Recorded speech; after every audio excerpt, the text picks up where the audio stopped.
Është mirë që qeveria ndërmerr masa që do të stimulonte rritjen e popullsisë, por kjo nuk e zgjidh problemin e lindjeve të pakta, thot ish drejtori i Endit të Statistikave Apostol Simovski. Не може да го натерате некој, ајде сега мора да раѓаме. Ќе го праша, чекајте, јас немам безбеден стан.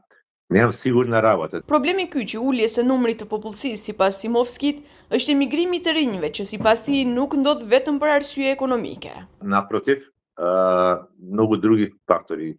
Сигурност, кога говориме сигурно не мислиме само на безбедност физичка, туку сигурност за работа, сигурност за вложување, сигурност дали имате правен систем кој ќе ве задржи, ќе ве заштити во одредени случаи, квалитетот на образованието, квалитетот на здравството. Сето тоа влие многу повеќе отколку не економскиот фактор. Kështu, sipas Simovskit, ulja e ikjes së të rinjve do të rriste natalitetin në të ardhmen, ndryshe s'ka kusht të lind. Клучниот проблем кај нас е пред се да се намали или стопира, е многу тешко, меѓутоа барем да се намали емиграцијата на младите луѓе за да остане тој потенцијал кој што може да го носи идниот наталитет. Тоа е клучната работа.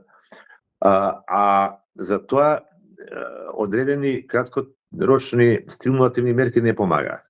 Значи, за да се случи тоа, прво треба државата да стане држава вистинска мислена збора. Problemi me natalitetin e ulët nuk është i ri, por ka nisur në vitet 70, kur qytetarët u industrializuan, rikujton Simovski, pasi shumë njerëz u shpërngulën nga fshati në qytet dhe numri i anëtarëve të familjes u ul, për shkak edhe të hapësirave të vogla në apartamente ose punësimit të dy prindërve.